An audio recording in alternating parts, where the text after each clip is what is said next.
In this video, we will know all about William Wordsworth, which is important to our upcoming exam like Uttarakhand LT lecturer, UPTCT PGT in English subject. Before moving forward, if you are visiting first time in this channel, please subscribe this channel and like and share this video. इस video में वो सारी चीज़ें जानेंगे जो कि important है हमारे एग्जाम में, तो एक भी पॉइंट आपका मिस नहीं होगा और जितनी भी चीज़ें होंगी इसी वीडियो से पूछी जाएंगी और specially Uttarakhand LT and lecturer के एग्जाम में। तो वीडियो को स्टार्ट करते हैं। और विलियम वर्ड्सवर्थ जो कि रोमांटिक एज के एक प्रोमिनेंट पोएट थे, तो जिनका जो बॉर्न हुआ था वो हुआ था 7 अप्रैल 1770 को। फ्रेंड्स, इस डेट को याद रखना है, 7 अप्रैल 1770 को। और जो उनका बर्थ प्लेस था वो था कुकरमाउथ, कम्बरलैंड और lake district north of England में उनका बॉर्न हुआ था। और उनकी डेथ हुई थी 23 अप्रैल 1850 को। और 2 ईयर इम्पोर्टेंट हैं, 1770 एंड 1850। एज जब उनकी डेथ हुई थी तब उनकी एज थी 80 ईयर। और जो डेथ प्लेस था उनका राइडाल, वेस्ट मोरलैंड, इंग्लैंड। तो उनकी मदर का नाम था, मदर थी उनकी एन कुक्सन मदर का नाम था। फ्रेंड्स, याद रखना है इसको भी। और फादर उनके थे जॉन वर्ड्सवर्थ, जो कि एक लॉयर थे। और उनकी स्पाउस, उनकी जो वाइफ थी, उनका नाम था मैरी हचिनसन। और जो उनकी मैरिज हुई थी विलियम वर्ड्सवर्थ की, वो हुई थी आपकी 1802 और 1802। और जो उनके रिलेटिव्स, जो इम्पोर्टेंट रिलेटिव्स हैं, उन्हीं को यहाँ पर लिखा गया है।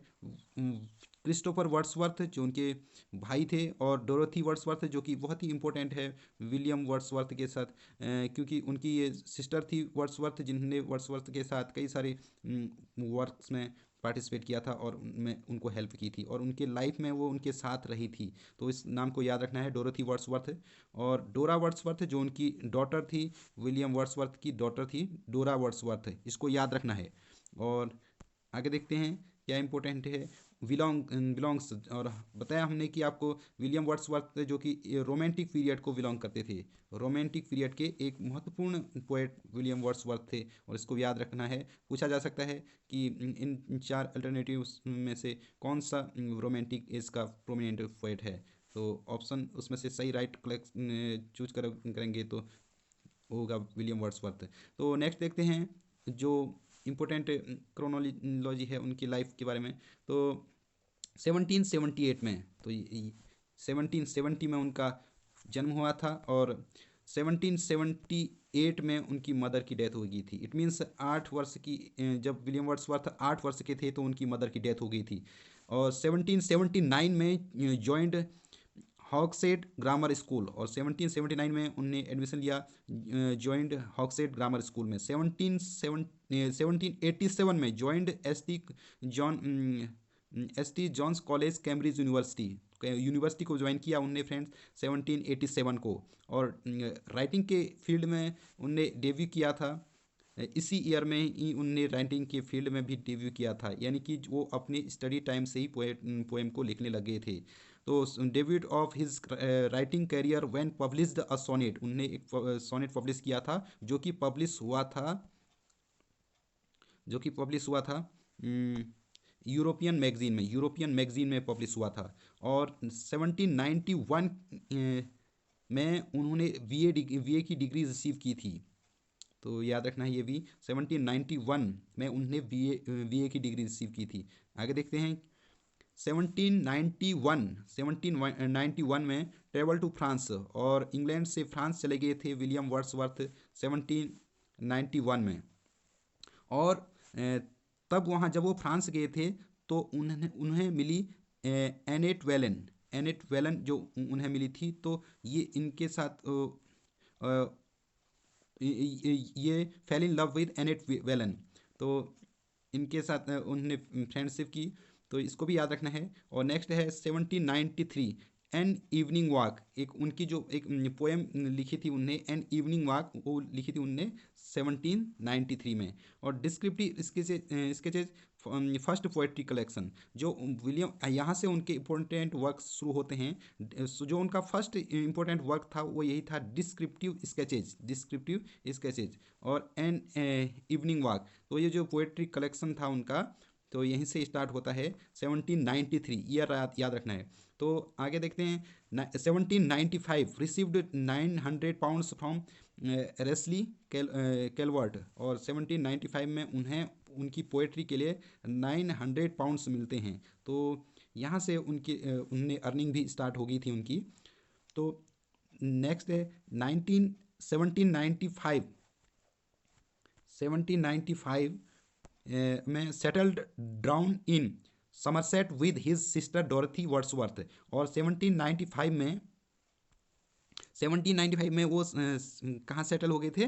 Somerset with his sister डोरथी Wordsworth के साथ। और जहाँ उन्हें मिले एसटी कॉलरेज, तो सैमुअल टेलर कॉलरेज उन्हें यहीं मिले समरसेट में। तो वो वाज हिज नेबर्स, तो उनके वो पड़ोसी थे। तो फ्रेंड्स याद रखना है, एसटी कॉलरेज का उनके लाइफ में बहुत इंपॉर्टेंट रोल है, इसके विलियम वर्ड्सवर्थ के। तो उनके ये फ्रेंड थे। 1797 में विलियम वर्ड्सवर्थ के फ्रेंड हो गए थे। कौन? ST Coleridge. ये एसटी कॉलरेज विलियम वर्ड्सवर्थ के। आगे देखेंगे उनके लाइफ में उनने एसटी कॉलरेज का क्या इंपॉर्टेंट रोल है, ये हम आगे देखेंगे। और ही इन्फ्लुएंस्ड बाय फ्रेंच रिवॉल्यूशन। और एक इंपॉर्टेंट पॉइंट ये है कि जो एसटी कॉलरेज एंड जो विलियम वर्ड्सवर्थ हैं, ये फ्रेंच रिवॉल्यूशन जो चल रहा था 1789 से स्टार्ट हो गया था फ्रेंच रिवॉल्यूशन। तो इस रिवॉल्यूशन से विलियम वर्ड्सवर्थ और एसटी कॉलेज काफ़ी इम्प्रेस्ड हुए, और वो इसी का इम्पैक्ट उनकी जो रचनाएं हैं, वर्क्स हैं, उसमें भी दिखता है। तो Wordsworth made nature the teacher of man. तो वर्ड्सवर्थ जो थे वो नेचर के टीचर कहलाए थे। वो नेचर के टीचर मानते थे अपने आप को। और जो उनकी रचनाएं हैं उसमें भी फ्रेंड्स यही झलकता है, यही वो डिपिक्ट करते हैं कि नेचर किस तरीके से इम्पोर्टेंट है और उसको किस तरीके से उसकी वर्शिप की जानी चाहिए। तो जो इम्पोर्टेंट वर्क्स हैं, जो एग्जाम पॉइंट ऑफ व्यू से वेरी इंपॉर्टेंट है हमारे लिए, तो उनको जानते हैं। तो मेजर वर्क्स ऑफ वर्ड्सवर्थ, क्या इनके मेजर वर्क्स हैं? 1798, और ये काफ़ी बार एग्जाम में पूछा गया है कि जो 1798 में जो का एक महत्वपूर्ण वर्क्स था, lyrical ballad collected works of Wordsworth and ST Coleridge. देखिए फ्रेंड्स, जो एसटी कॉलरेज थे उनकी लाइफ में बहुत इंपॉर्टेंट रोल उन्होंने प्ले किया था। तो यहीं पर हम देखते हैं कि एसटी कॉलरेज और विलियम वर्ड्सवर्थ ने एक सामूहिक रूप से एक पोएम लिखी थी, जिसे लिरिकल बैलेड नाम से लिरिकल बैलेड कहा गया। तो इसमें टोटल 23 बुक्स थी। कितनी? 23 बुक्स थी। और जो उसमें से 19 बुक्स जो थी वो वर्ड्सवर्थ ने लिखी थी, और जो 4 बुक्स थी वो एसटी कॉलरेज ने लिखी थी। तो वर्ड्सवर्थ ने की जो 19 पोएम थी, उसमें से जो इम्पोर्टेंट पोएम थी वो थी टाइटर्न अबे। कौन थी? टाइटर्न अबे। फ्रेंड्स वेरी इंपॉर्टेंट है एग्जाम पॉइंट ऑफ व्यू से। और जो एसटी कॉलरेज ने जो पोएम लिखी थी उसमें जिससे जो सबसे इम्पोर्टेंट पोएम है और सबसे फेमस पोएम है वो है the time of ancient mariner. कौन सी? The time of ancient mariner. तो इसको याद रखना है, इस तरीके से आपको कहीं नहीं मिलेगा फ्रेंड्स। तो यहाँ से इसे याद कीजिए, और एग्जाम पॉइंट ऑफ व्यू से बहुत इंपॉर्टेंट है। नेक्स्ट देखते हैं 1810 गाइड टू द लेक्स। 1810 में guide to the lakes publish हुई। और 1815 में the white doe of Rylstone, the white doe of Rylstone, ये पोएम पब्लिश हुई। और 1819 में पीटर वेल नाम की जो एक पोएम थी वो भी पब्लिश हुई। और नेक्स्ट देखते हैं 1850 में प्रिल्यूड जो most important most famous poem थी विलियम वर्ड्सवर्थ की, वो पब्लिश हुई थी 1850 में। और इसके बारे में जो भी इम्पोर्टेंट फैक्ट्स हैं वो यहाँ पर लिखे हैं। तो ये क्या हैं?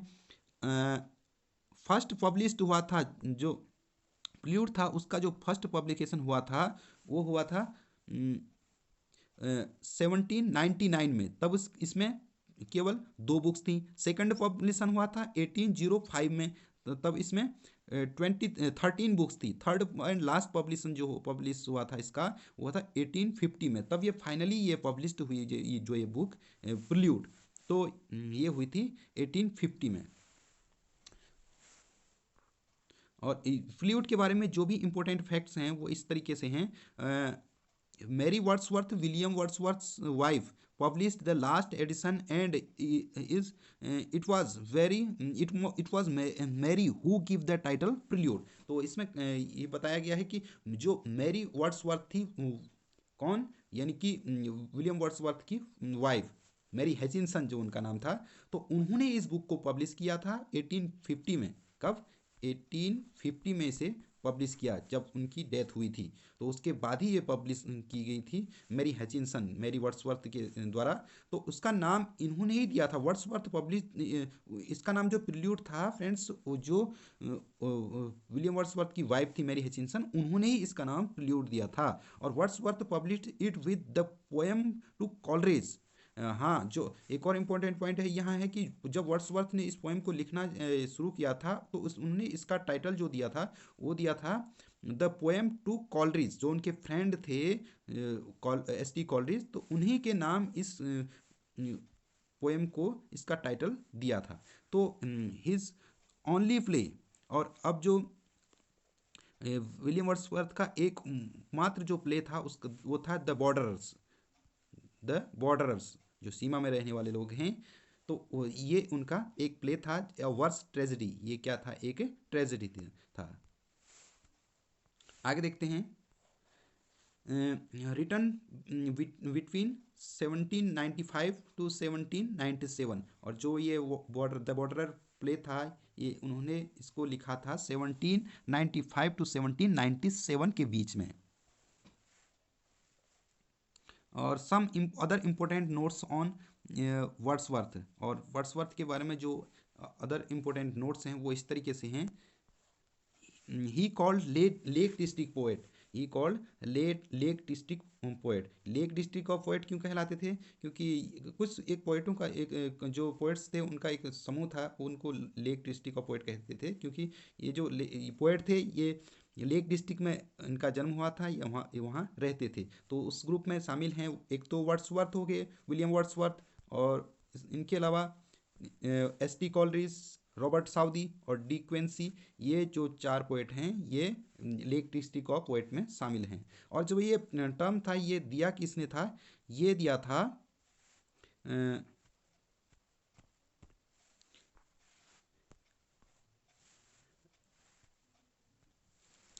फ्रांसिस जेफरी ने दिया था। तो आगे देखते हैं। He believes nature as living soul representing divine power of universe। William Wordsworth के बारे में ये कहा गया कि वो जो हैं William Wordsworth nature as life soul representing divine power of universe. तो वो कहते थे कि जो नेचर है वो यूनिवर्स की, ब्रह्मांड की दैवीय शक्ति को रिप्रेजेंट करता है। कौन? नेचर, जो यूनिवर्स की, ब्रह्मांड की दैवीय शक्ति है उसको रिप्रेजेंट करता है, और उसको हमने पूजना चाहिए, और उसके बारे में हमें अध्ययन करना चाहिए। और आगे देखते हैं क्या है। Wordsworth says for himself I am nothing if not a teacher. देखिए इस लाइन से हम अंदाज़ा लगा सकते हैं कि वो विलियम वर्ड्सवर्थ की जो सोच थी वो क्या थी। I am nothing if not a teacher. तो वो कहते थे कि मैं कुछ नहीं हूँ अगर मैं टीचर नहीं हूँ। तो वो एक अपने को नेचर का पोएट मानते थे। कौन? William Wordsworth. Next, the soul like a star that dwelt apart. Wordsworth use this line on Milton his poem London. तो जो इन हिज पोएम लंडन जो एक विलियम वर्थ के द्वारा जो एक पोएम लिखी गई थी लंदन 1802, जो कि 1802 में उन्होंने लिखी थी। तो उसमें विलियम जॉन मिल्टन के बारे में कहते हैं कि the soul like a star that dwelt apart. और देखते हैं विलियम वर्ड्सवर्थ जो थे जॉन मिल्टन से काफ़ी प्रभावित थे, जो उनकी पोएम थी, जो उनके वर्क्स थे, उससे काफ़ी ज़्यादा प्रभावित थे। तो इसलिए ही उन्होंने अपनी पोएम में उनके लिए ये लाइन लिखी थी, this soul like a star that dwelt part. Friends, इसको याद रखना है। तो और जो जॉन मिल्टन जो हम जानते हैं कि उनका जो जन्म हुआ था वो 1608 में हुआ था, और उनकी जो डेथ हुई थी वो हुई थी कब, 1674 में। तो thank you for watching this video. We will see soon in next video.